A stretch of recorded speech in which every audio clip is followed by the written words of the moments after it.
The Grand Hall of the Galactic Council glittered with 1,000 floating lights. Earth's ambassador James Miller stood among the alien diplomats, holding a glass of blue liquid that tasted like mint and starlight.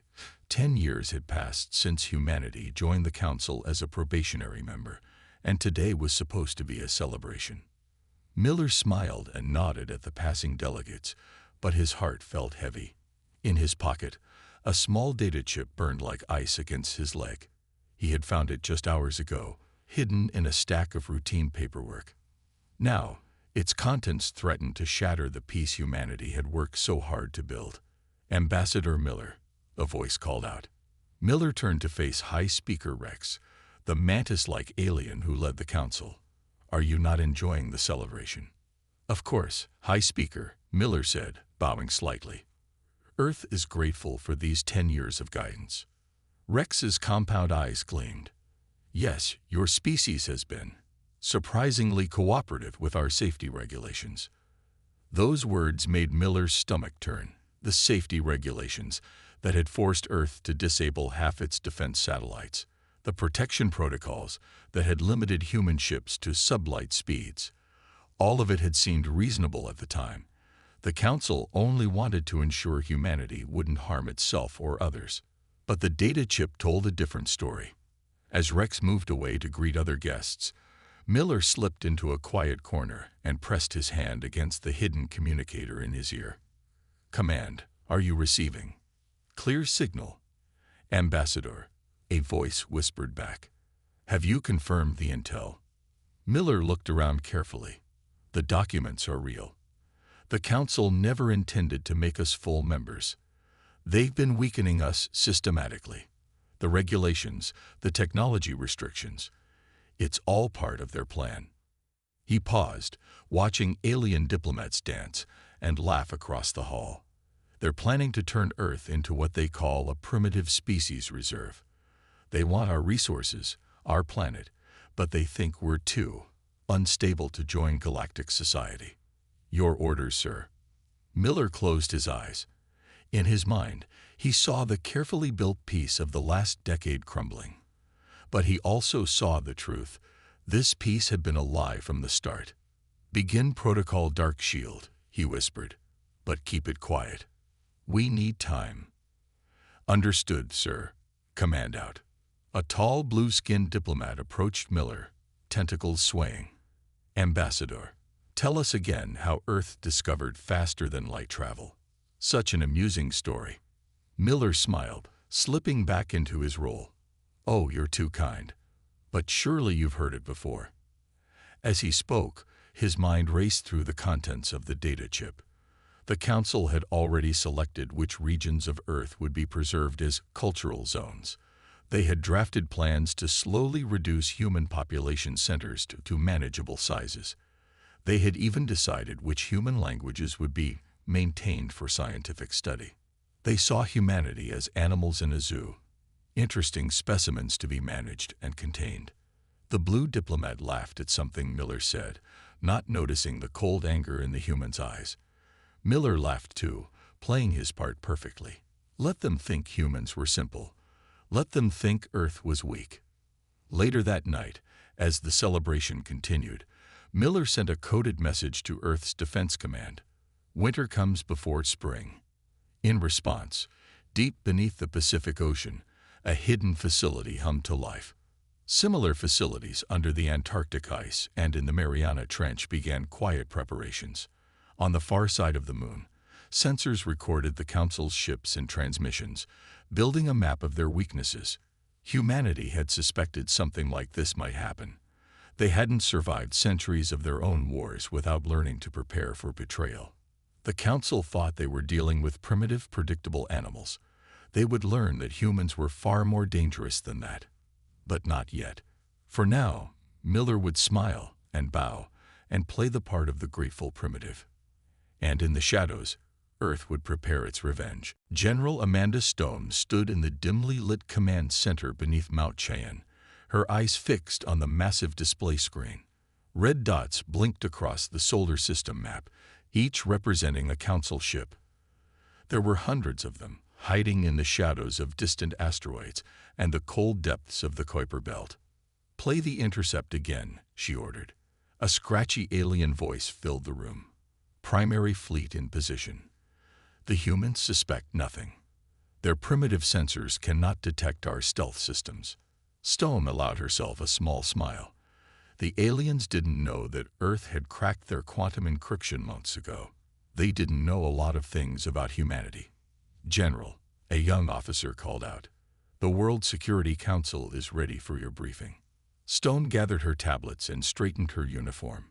In the elevator ride to the surface, she reviewed the evidence one last time. The Council's invasion plans, the secret fleet movements, the carefully documented ways they had sabotaged Earth's technological development. The conference room was packed with leaders from every major nation.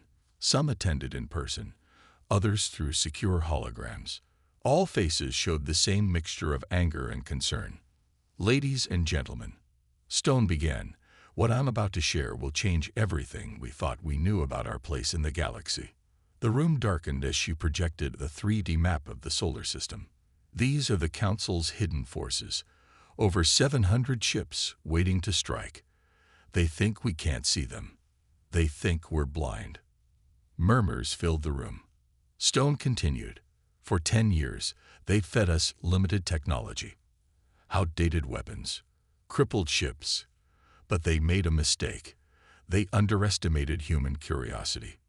She pulled up images of Earth's secret research facilities. "Every piece of alien tech they gave us, we took apart. We studied it. We improved it. While they thought we were just learning to walk, we were learning to run." "How long do we have?" asked the Chinese president's hologram. "Their fleet plans to move in 30 days, Stone answered. "They'll demand Earth's surrender, promising to protect us from ourselves. Those who resist will be relocated to conservation areas." The room erupted in angry shouts. Stone waited for them to quiet down. "But we're ready," she said, her voice firm. "Every restriction they placed on us forced us to think differently, to innovate. Their quantum computers, we made them faster. Their energy shields, we made them stronger. Their weapons, we made them deadlier." She brought up new images, Earth's hidden defenses, stealth satellites that the Council never detected, weapons platforms disguised as space debris, entire fleets of ships built in underwater facilities. "Most importantly," Stone continued, "we've discovered something they don't know about humans. Our brains process information 30% faster than any known alien species. Their technology in our hands isn't just matched, it's exceeded." The room fell silent as the implications sank in. "We have two choices," Stone said. "We can submit to becoming their zoo animals, or we can show them exactly how dangerous Earth can be." The vote was unanimous. Earth would fight. As the meeting ended, Stone received a message from Ambassador Miller. "Council suspects nothing. Beginning Phase 2. She smiled again, thinking of the Council's arrogance. They thought humans were simple creatures who needed to be contained and studied. They were about to learn how wrong they were. In bases across the planet, soldiers and pilots began quiet preparations. In hidden labs, scientists made final adjustments to weapons the Council couldn't imagine. And in space, Earth's secret fleet waited in perfect silence, ready to show the galaxy that humanity was done being underestimated. The Council thought they were the hunters. They didn't realize they were about to become the prey. In a secret facility deep beneath the Amazon rainforest, 12 humans sat in modified neural interface chairs. Their minds were connected directly to Earth's most advanced quantum computers, allowing them to navigate the Council's networks at the speed of thought. Tom Wilson, the lead hacker, moved through the alien systems like a ghost. His consciousness flowed past security barriers that the Council thought unbreakable. Next to him, his team worked with silent precision, their physical bodies motionless while their minds raced through digital space.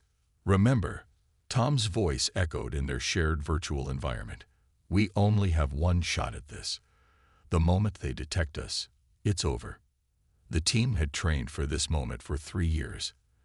They had practiced on captured council systems until they could slip through alien code as easily as breathing. Now, they were attempting something no species had ever tried: a complete takeover of the Council's quantum network. The aliens' overconfidence made it possible. They had never bothered to upgrade their security against human hackers, believing Earth's primitive minds incapable of understanding their advanced systems. Phase 1 complete, Lisa reported, her virtual form glowing with success. Their primary defense grid thinks were routine maintenance protocols. Tom nodded. Begin Phase 2. Plant the dormant viruses. Their virtual forms spread across the network, seeding carefully crafted programs throughout the Council's systems. Each virus was designed to look like normal operation code until activated. The Council's automatic scans passed right over them, seeing only what they expected to see. In orbit above Earth, Ambassador Miller attended another Council function on their massive space station. He chatted pleasantly with alien diplomats, playing his role perfectly while the hack progressed below. "Your species has made such wonderful progress," a slug-like alien told him. "In a few centuries, you might even be ready for real space travel." Miller smiled politely, resisting the urge to mention that humans had already improved the Council's advanced drive systems by 40%. "We're just grateful for your guidance," he said instead. Deep in the virtual realm, Tom's team reached the most dangerous part of their mission. They had to plant the master control virus in the Council's central artificial intelligence system. "Security scan approaching," warned Michael, another team member. 15 seconds. Tom moved faster than he ever had before, his enhanced human mind processing data at speeds that would have shocked the Council. He wrapped the virus in layers of legitimate code, making it look like a standard system update. The scan passed over them. "Control virus in place," Tom reported, beginning withdrawal. One by one, the team pulled back from the Council's systems, erasing all traces of their presence. As they did, they left behind millions of dormant programs scattered throughout the alien network. Each one was waiting for Earth's signal to activate. In the physical world, Tom opened his eyes. His body was drenched in sweat, and his muscles ached from hours of stillness. But he was smiling. "Mission accomplished," he reported to General Stone, who had been watching their vital signs. "We own their network. They just don't know it yet." Stone nodded, her expression grim but satisfied. "Well done. Now we wait for them to make their move." That evening, as Council ships continued their secret assembly in the outer solar system, Earth's defenders added the final pieces to their trap. The Council thought they were preparing a surprise attack. They didn't realize they had already lost control of their own systems. In his quarters on the Council station, Ambassador Miller received the coded message: "Operation Ghost complete. All pieces in place." He looked out at the Earth below, beautiful and seemingly defenseless. The Council thought they were about to cage humanity. Instead, they had walked into humanity's cage. Soon, very soon, they would learn just how big a mistake they had made. High Speaker Rex stood on the bridge of the Council's flagship, his compound eyes reflecting the image of Earth growing larger on the main screen. 700 warships moved in perfect formation behind him, their weapons primed and ready. "Send the message," he ordered, mandibles clicking with satisfaction. Across Earth, every screen and communication device suddenly displayed the Council's ultimatum. High Speaker Rex's image loomed over cities worldwide as he began his rehearsed speech. "People of Earth," he announced, "the Galactic Council has determined that your species requires direct intervention for your own safety. Surrender peacefully, and you will be relocated to protected reserves where you can live in primitive harmony. Resist, and we will be forced to take stronger measures."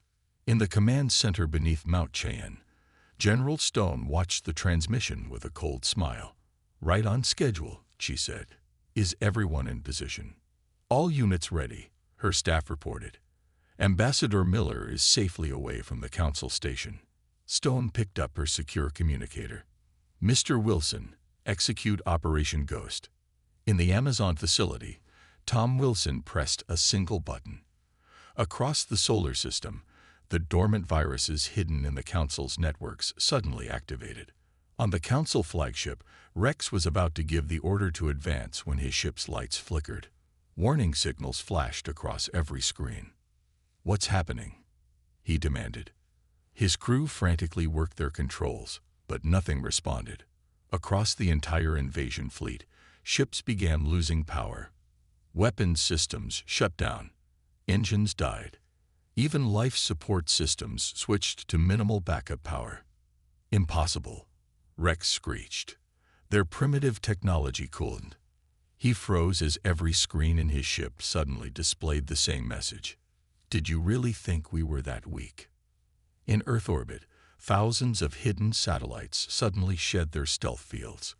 What had looked like space debris transformed into an array of advanced weapon platforms, all targeting the helpless Council fleet.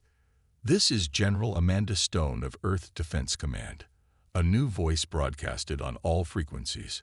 "As you can see, we've made some improvements to your technology. Would you like to see what else we've learned?"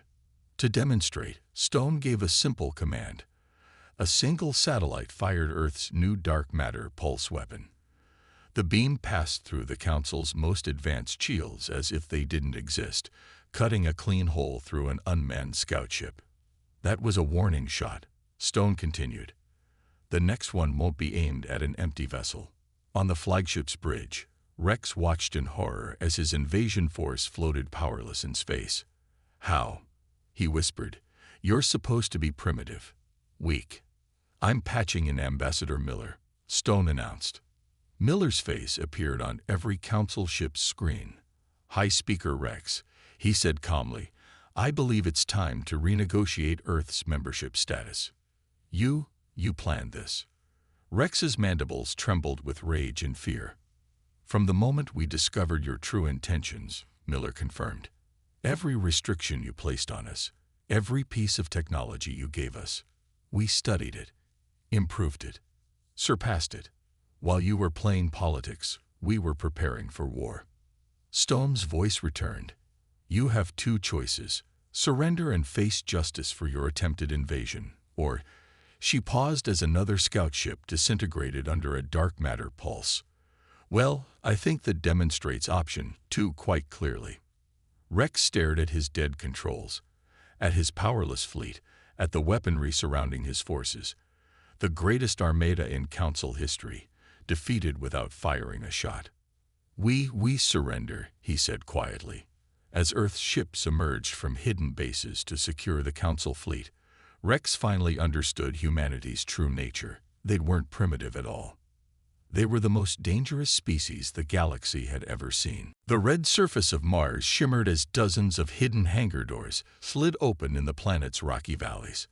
From deep underground bases, Earth's true fleet rose into the thin Martian atmosphere.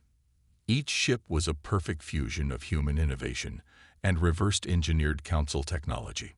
On the bridge of the flagship, Humanity's Dawn, Captain Robert Drake watched his tactical display as more ships emerged from secret bases on Europa and other hidden locations across the solar system.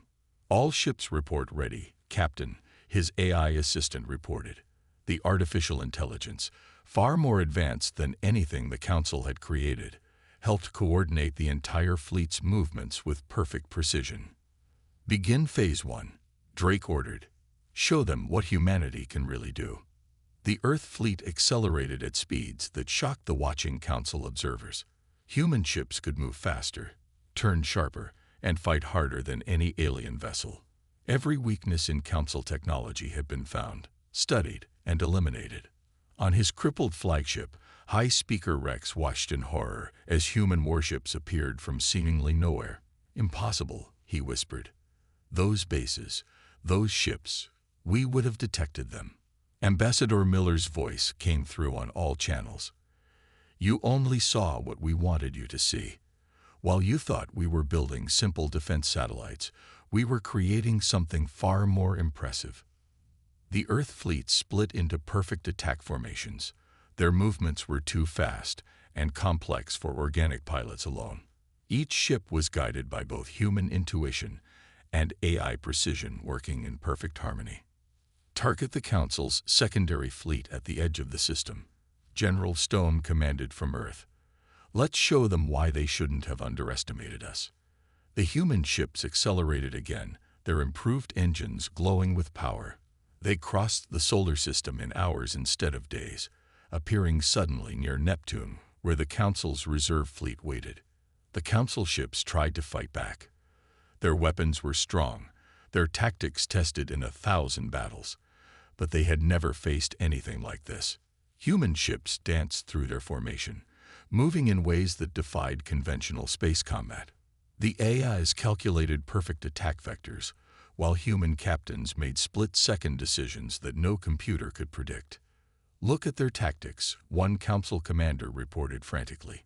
"They're using strategies from their ancient naval battles, but in 3 dimensions." That was humanity's true advantage. While the Council relied on standard combat protocols, humans drew from thousands of years of warfare experience. Every trick learned in ancient seas now played out among the stars. The battle was short. Council ships, designed to fight in rigid formations, couldn't adapt to human unpredictability. Within hours, their secondary fleet was disabled or captured. Phase 1 complete, Captain Drake reported. All targets neutralized. No human casualties. In the command center, General Stone nodded with satisfaction. "Begin Phase 2. Set course for the Council capital." The Earth fleet regrouped, now joined by captured and reprogrammed Council vessels. The combined armada was the largest fighting force the galaxy had ever seen. Ambassador Miller opened a channel to all remaining Council worlds. "For 10 years, you thought you were studying us, containing us. But humans have one trait you never understood. We learn from everything, even our enemies." The fleet jumped to faster than light speed, using drive systems humans had improved beyond their creators' understanding. They were headed for the heart of Council space. "Your own technology turned against you," Miller continued. "Your own arrogance, becoming your weakness. The primitives you wanted to cage are coming to your door." The message ended, leaving the Council worlds in panic as humanity's fleet approached. They had thought Earth was just another primitive world to control. They were about to learn just how wrong they were. The Council's capital station hung in space like a massive silver flower, its petals stretching out for hundreds of kilometers. Now those petals were surrounded by Earth's fleet, their weapons trained on the heart of galactic power. Ambassador Miller walked through the Council's Great Hall once again. This time, there were no celebrations, no floating lights, no pretense of harmony. The alien representatives watched him with a mixture of fear and disbelief as he approached the central podium. High Speaker Rex, now a prisoner in his own chamber, trembled slightly as Miller took the speaking position that had belonged to Council leaders for 10,000 years. "Members of the Galactic Council," Miller began, his voice echoing through the massive chamber, "I bring terms from Earth." Behind him, General Stone entered with a team of human officers, each carrying data tablets. On the massive screens around the hall, evidence began to appear. Thousands of documents, recordings, and files stolen from the Council's own networks. "First," Miller continued, "we have discovered your crimes. Not just against Earth, but against every species you've labeled as primitive. Your secret laboratories, your population control programs, your deliberate suppression of technological advancement." The Council chamber erupted in shouts and denials. Miller raised his hand, and the screen showed more evidence. Centuries of Council manipulation, exposed for all to see. "We found it all," he said quietly. "Every secret, every lie. Every world you've turned into a living zoo for your entertainment and profit." General Stone stepped forward. "Earth's terms are simple. The Council as it exists will be dissolved. All suppressed species will be given full independence and access to advanced technology. A new governing body will be formed, with equal representation for all worlds." "You can't," one Council member shouted. "The primitive species aren't ready. They'll destroy themselves, like humans were supposed to." Miller asked. The screens showed the Council's failed invasion, their ships hanging powerless in Earth's orbit. You underestimated us. You underestimated all of them. Tom Wilson, Earth's lead hacker, appeared on the main screen. We've already broadcast the truth to every world under Council control. Your primitive subjects are rising up as we speak. The Council members looked at their personal devices in horror. Across the galaxy, supposedly primitive species were discovering their true potential. Resistance movements, secretly supported by Earth's technology, were taking control of their homeworlds. Here are our terms, Miller said, his voice firm. Accept the creation of a new galactic alliance, with true equality for all species, or face trial for your crimes against sentient beings. You have 1 hour to decide. As the Council members argued among themselves, Miller walked to a window overlooking the station's central dock. Human ships now controlled the most advanced repair and construction facilities in the galaxy. Earth's engineers were already improving them. They're breaking, Stone said quietly, joining him at the window. Their whole power structure was built on the myth of their superiority. Now that it's shattered, Miller nodded. Humanity won't rule the galaxy. That would make us no better than them. But we can help build something new, something better. The Council's decision, when it came, was unanimous. They had no choice. Earth's evidence was too complete, their position too strong, their justice too clear. As Miller prepared to announce the formation of the new Galactic Alliance, he thought about how far humanity had come. The Council had tried to cage them, to protect them from their own nature. Instead, they had unleashed humanity's greatest strength, the power to rise above those who would hold them down. 1 year after the Council's surrender, the former Council station had transformed.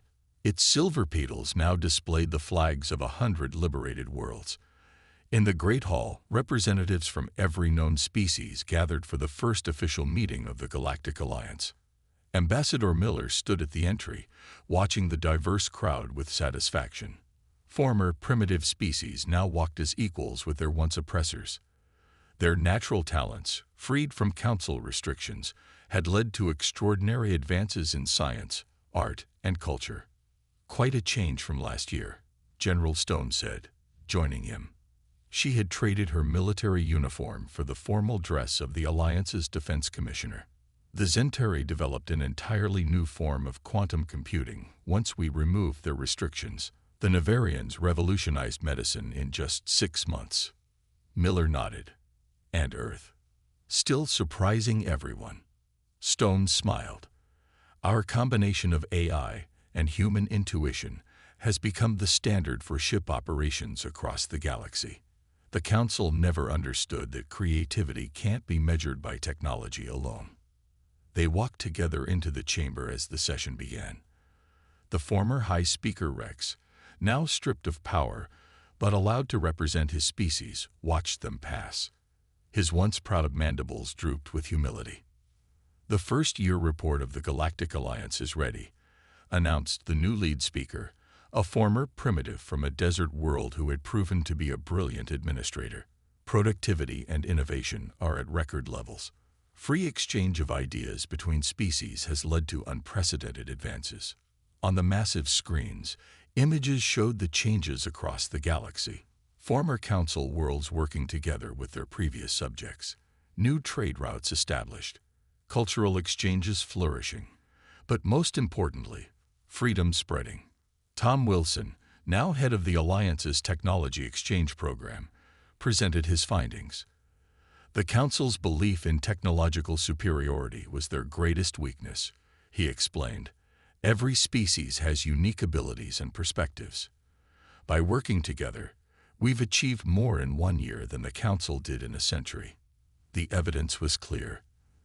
The Artari, once restricted to simple farming, had developed revolutionary sustainable energy systems. The Cross, told they were too aggressive for advanced science, had created new healing technologies. Every primitive species had shown gifts that the Council had tried to suppress. And what of Earth's role? Asked a former Council member, their tone careful. Miller stepped forward. Earth serves the Alliance, not rules it. Our fleet protects trade routes and responds to calls for aid. Our technology is shared freely. We remember what it was like to be called primitive, and we won't let anyone else suffer that fate. The Alliance had established new laws ensuring no species could dominate another. Earth's military power was balanced by checks and balances, oversight committees, and mutual defense pacts. They had built something the Council never could: true cooperation between equals. As the session continued, Miller received a message from Earth.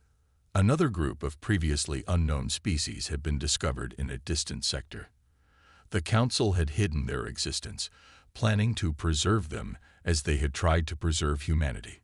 "General Stone," Miller called, "shall we prepare a first contact mission? Show them a better way to join the galaxy?" Stone smiled. "Already done. A diplomatic team is ready. No restrictions, no superiority games, just an honest offer of friendship and alliance." As they planned the mission, Miller thought about how far they'd come. The Council had tried to cage humanity, but instead had forced them to become something greater. Earth's revenge hadn't been destruction or domination, but the creation of something new, a galaxy where no species would ever be called primitive again. In the Great Hall of the Alliance, 1,000 voices spoke of future plans. The Council's age of suppression was over. The age of freedom had begun. *, the end *.